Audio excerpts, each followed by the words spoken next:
Hello dear friend, I am Yashwant sir. Welcome back to your family online classes. तो आज का हमारा नया टॉपिक है प्रोनाउन। प्रोनाउन मीन्स सर्वनाम। ठीक है, तो अब हम लोग देखते हैं इसका डिफिनीशन। प्रोनाउन का हम लोग देखते हैं डिफिनीशन। प्रोनाउन को हम लोग दो भागों में डिवाइड करते हैं, पहला प्रो और दूसरा नाउन। बराबर, मतलब pro plus noun equal to pronoun. ठीक है, प्रो का अर्थ है के लिए, प्रो का अर्थ है के लिए, प्रो का अर्थ है के लिए, और नाउन का अर्थ है संज्ञा, अर्थात नाउन अर्थात संज्ञा के लिए। नाउन के स्थान पर प्रयोग होने वाले शब्द प्रोनाउन होते हैं। नाउन के स्थान पर प्रयोग होने वाले शब्द प्रोनाउन होते हैं, जैसे कि I, we, you, he, she, it, they, etc. हम लोग पहले पढ़ चुके हैं कि नाउन का डेफिनेशन, जैसे कि noun is the name of person, place or thing or action, और उसमें प्रोनाउन का पढ़े थे कि जो शब्द नाउन के स्थान पर प्रयोग किए जाते हैं उसे हम लोग प्रोनाउन कहते हैं, अर्थात सर्वनाम कहते हैं। वही हम लोग यहाँ पे आई, वी, दे, यू, ये सारा चीज हम लोग प्रोनाउन के लिए यूज करेंगे। देखते हैं नाउन में कि हरी, हरी होगा, हरी इज ए बॉय। फिर हम लोग बोल रहे हैं कि हरी रीड्स इन क्लास 5। फिर कहते हैं कि हरी इज 11 ईयर ओल्ड। फिर कहते हैं Harry's brother is a doctor. ठीक है, लेकिन अब देखते हैं कि प्रोनाउन में कि हरी, हमने एक बार उसका नाम बता दिया कि हरी इज ए बॉय। ठीक है, एक बार हमने उसका नाम बता दिया हरी, तो हम लोग Hari is a boy, Hari is a boy, यहाँ पे एक बार हम लोग हरी यूज किए ना, हरी एक लड़का है। ही रीड्स इन क्लास 5, तो ये यहाँ पे हम लोग ही यूज किए। अभी बताएं प्रोनाउन। प्रोनाउन मतलब कि जो शब्द नाउन के स्थान पर प्रयोग किए जाते हैं उसे हम लोग प्रोनाउन कहते हैं। तो यहाँ पे हमारा ये हरी जो है हमारा क्या है, नाउन है, और नाउन के स्थान पे हम लोग क्या प्रयोग किए, ही प्रयोग किए ना। अभी देखें हम इस जो नाउन में कि हरी यहाँ पे, फिर यहाँ पे हम देखें कि हरी यूज किए, फिर यहाँ पे देखें कि हरी यूज किए, लेकिन यहाँ पे हरी के लिए हम क्या यूज कर रहे हैं, ही यूज कर रहे हैं। समझ में आया? तो ही रीड्स इन क्लास 5, वह कक्षा 5 में पढ़ता है। ही इज 11 ईयर ओल्ड, वह 11 साल का है। His brother is a doctor, उसका भाई एक डॉक्टर है। ठीक है, अब हम लोग देखते हैं इसके बाद काइंड्स ऑफ प्रोनाउन, सर्वनाम के प्रकार या सर्वनाम के भेद। अब हम लोग देखते हैं काइंड्स ऑफ प्रोनाउन, सर्वनाम के भेद। There are 8 type of pronoun, there are 8 type of pronoun.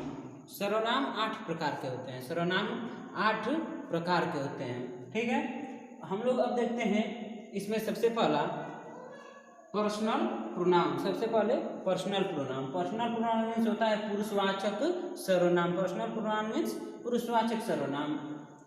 In pronounce से मीन्स कि पर्सनल प्रोनाउंस से व्यक्तियों का बोध होता है। किसका बोध होता है? व्यक्तियों का बोध होता है। ये तीनों पुरुष का बोध कराते हैं। मतलब कि पर्सनल प्रोनाउन जो है, अगर हम लोग पर्सनल प्रोनाउन में अगर हम लोग एल को अगर हटा देते हैं तो हमारा ये क्या हो रहा है, पर्सन हो रहा है। पर्सन मतलब पुरुष या व्यक्ति, तो सीधा सा है कि इसमें हमारा व्यक्तियों का बोध होता है। ये 3 प्रकार के होते हैं जो पर्सनल प्रोनाउन होते हैं, ये 3 प्रकार के होते हैं। पहला क्या होता है, जैसे कि हम और आप, हम जो हो गए फर्स्ट पर्सन हो गए, बात कहने वाला। दूसरा सेकेंड पर्सन, बात सुनने वाला। और तीसरा जिसके विषय में कुछ कहा जाए या बताया जाए वो थर्ड पर्सन, तीसरा जिसके विषय में कहा जाए। ठीक है, तो देखते हैं कि ये 3 प्रकार के होते हैं। फर्स्ट पर्सन मीन्स उत्तम पुरुष। फर्स्ट पर्सन मीन्स उत्तम पुरुष। बोलने वाले को फर्स्ट पर्सन कहते हैं, बोलने वाले को फर्स्ट पर्सन कहते हैं। जैसे कि हम बोल रहे हैं तो हम क्या हो गए, फर्स्ट पर्सन। दूसरा आता है सेकेंड पर्सन। सेकेंड पर्सन मतलब मध्यम पुरुष। सेकेंड पर्सन मतलब मध्यम पुरुष, जिससे बात की जाती है। जैसे कि हम आपसे बात कर रहे हैं, आपको कुछ बता रहे हैं, तो आप क्या हो गए, सेकेंड पर्सन।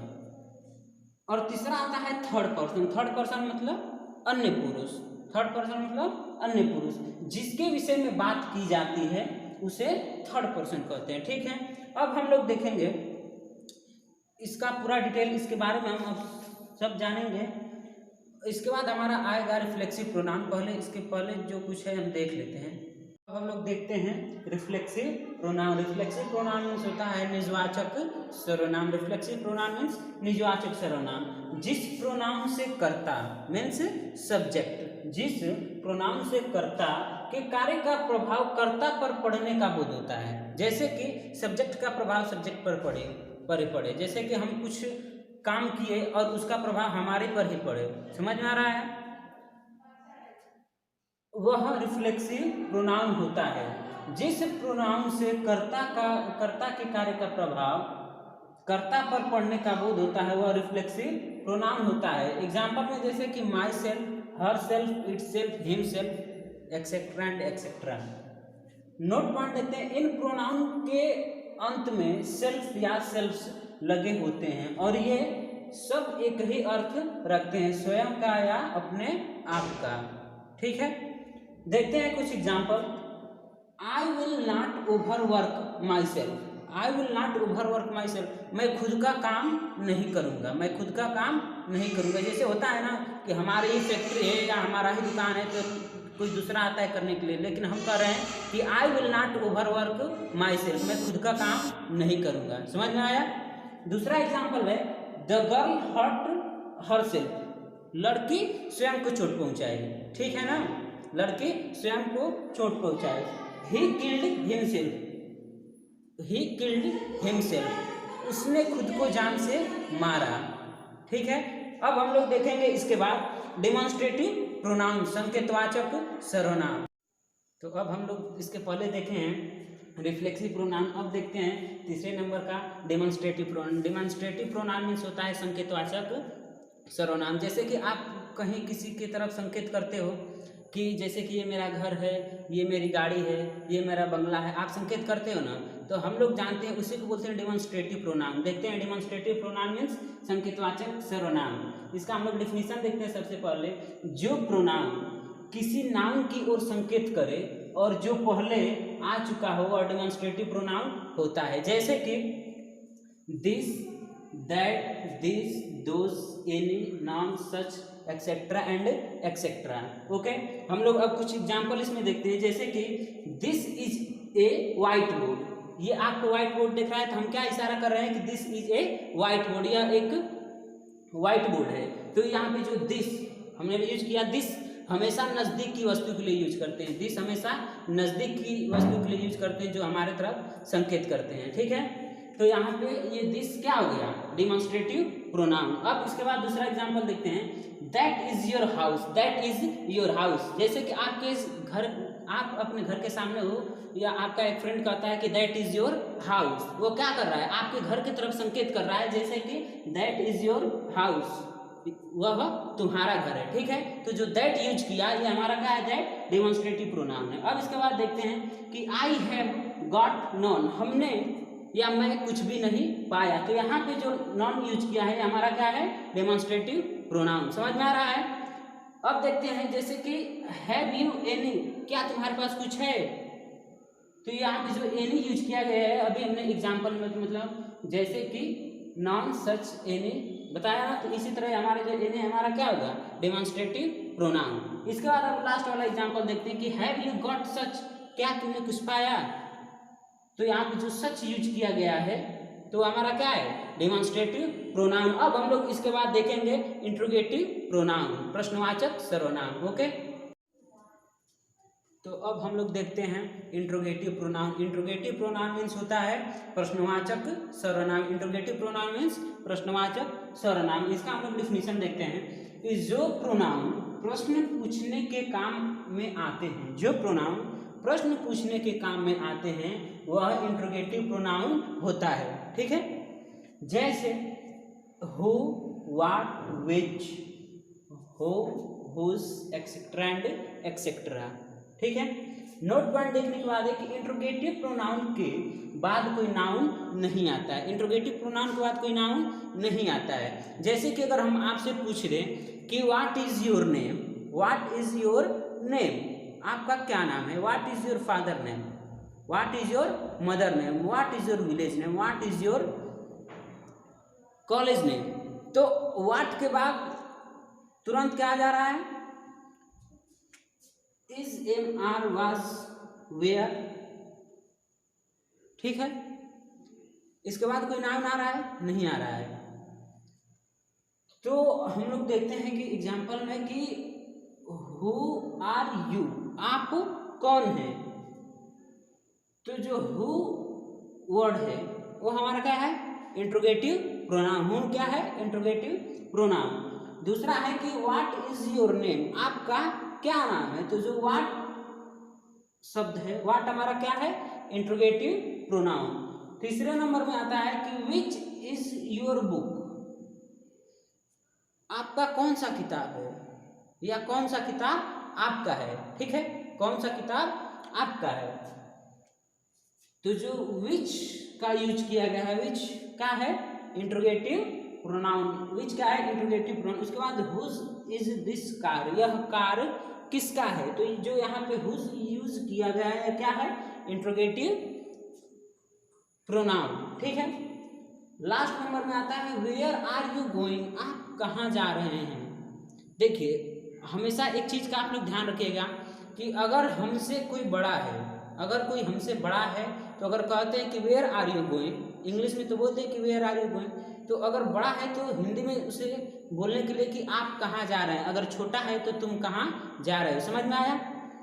तो जो वेयर यूज किया गया, वेयर हमारा क्या है, इंट्रोगेटिव प्रोनाउन। ध्यान देने की सबसे जरूरी बात है कि इंट्रोगेटिव प्रोनाउन के बाद कोई नाउन नहीं आता है। और अगर आप नाउन पार्ट्स ऑफ स्पीच में नाउन का वीडियो नहीं देखे हैं तो आप इसके प्लेलिस्ट में जाके और वहाँ से नाउन का वीडियो देख लीजिए, ठीक है। और चैनल को ज़्यादा से ज़्यादा सब्सक्राइब करवाएं, लाइक शेयर एंड कमेंट करिए। और जो चीज़ नहीं आ रहा है उसे बार बार पूछिए और इसका स्क्रीनशॉट लेते रहिए ताकि नोट्स बनाने में हमें ये हेल्पफुल हो, ठीक है। अब हम लोग इसके बाद देखेंगे relative pronoun. Relative pronoun means संबंधवाचक सर्वनाम। रिलेटिव जैसे कि रिलेशन, आपका किसी से रिलेशन है, आपका कोई रिलेटिव है। रिलेटिव प्रोनाउन मीन्स संबंधवाचक सर्वनाम, ओके।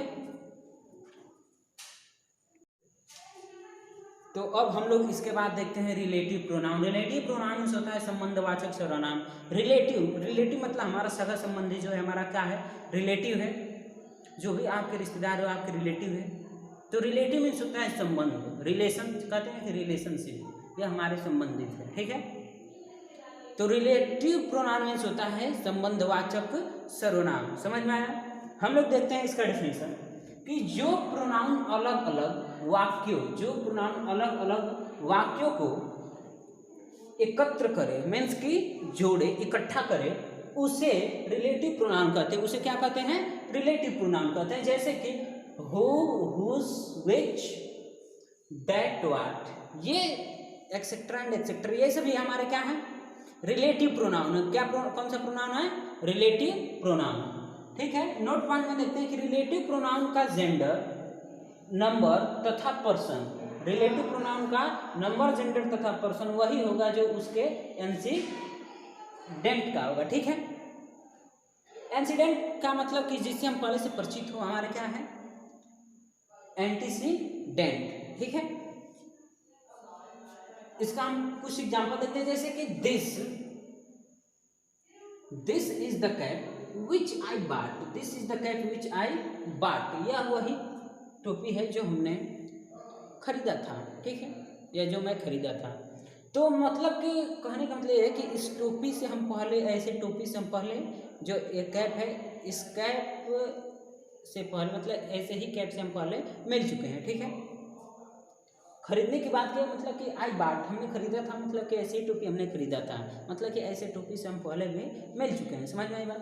दूसरा एग्जांपल देखते हैं, कह रहा है कि this is the book that I give you, this is the book, यह किताब, दैट जो आई गिव यू, जो मैंने तुम्हें दिया था, ठीक है, यह वही किताब है कि जो मैंने तुम्हें दिया था। तो जो यहाँ पे दैट यूज किया गया है, तो दैट हमारा क्या हो गया, रिलेटिव प्रोनाउन। बात समझ में आ रही है। तीसरा कह रहा है कि the boy who came here, जो लड़का यहाँ आया था, वॉज माई ब्रदर,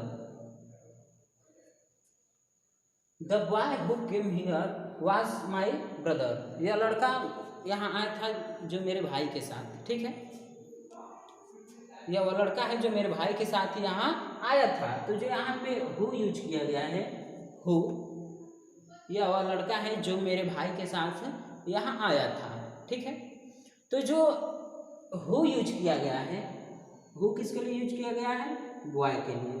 तो जो हु है, हु हमारा क्या है? रिलेटिव प्रोनाउन है।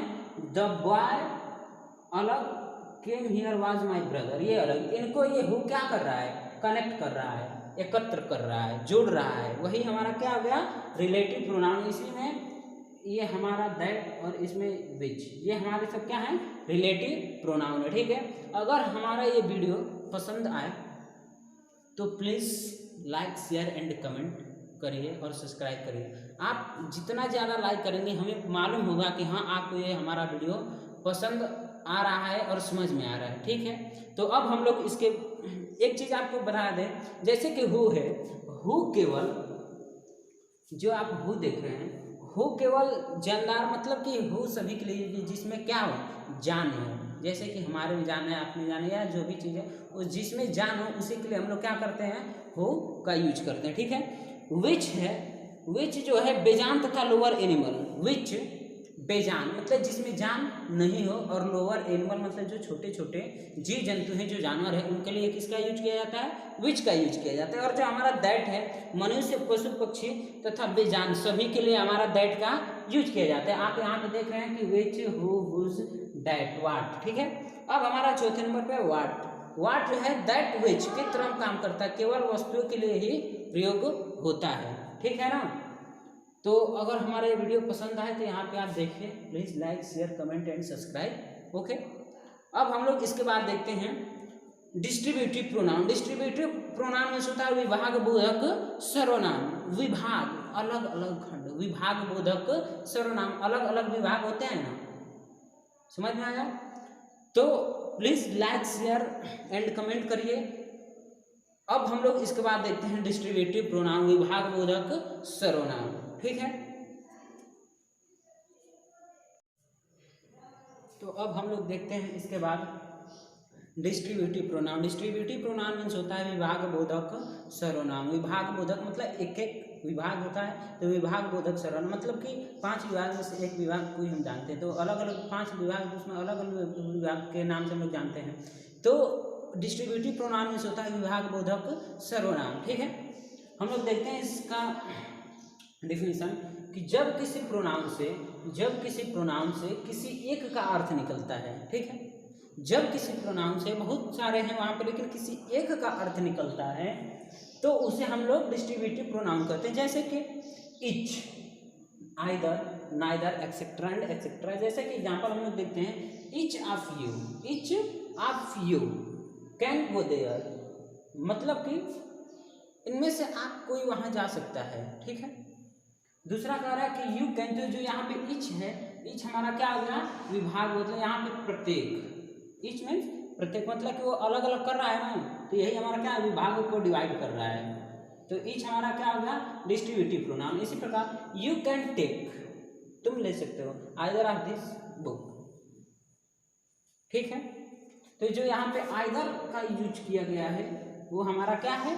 डिस्ट्रीब्यूटिव प्रोनाउन, विभाग बोधक, मतलब कि ये किताब, ये जो किताब है, बुक्स हैं, उनके विभाग को ये क्या कर रहा है? अलग अलग बता रहा है। इसी प्रकार he can get neither of the ring, he can get, वह पा सकता था, वह पा सकता है, नाइदर ऑफ द रिंग, जो अंगूठी है वह क्या कर सकता है? पा सकता है। तो जो यहाँ पे नाइदर है, इसके विभाग को क्या कर रहा है? रिंग के विभाग को दर्शा रहा है, ठीक है।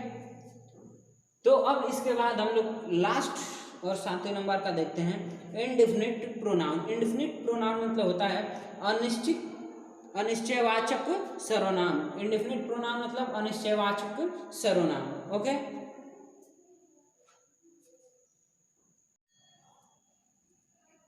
तो अब हम लोग देखते हैं प्रोनाउन में कौन सा प्रोनाउन का last number, indefinite pronoun. Indefinite pronoun मतलब होता है अनिश्चयवाचक सर्वनाम, मतलब कि जो भी चीज़ है वह निश्चित नहीं है।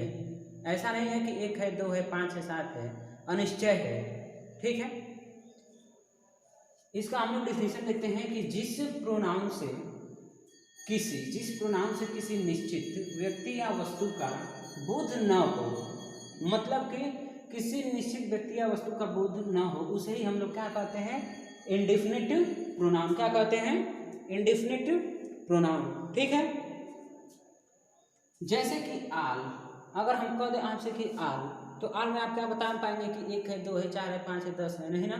आल मतलब सभी, जितने आपके सामने, उसमें कोई उसका निश्चित नहीं है। मैंने, बहुत से, फिर कुछ, एनीबॉडी, कोई, एक्सेट्रा एंड एक्सेट्रा। ठीक है, देखते हैं एग्जाम्पल में कि आल कम टू मी, सभी मेरे पास आ जाओ, उसमें निश्चित नहीं है ना कि कितने हैं।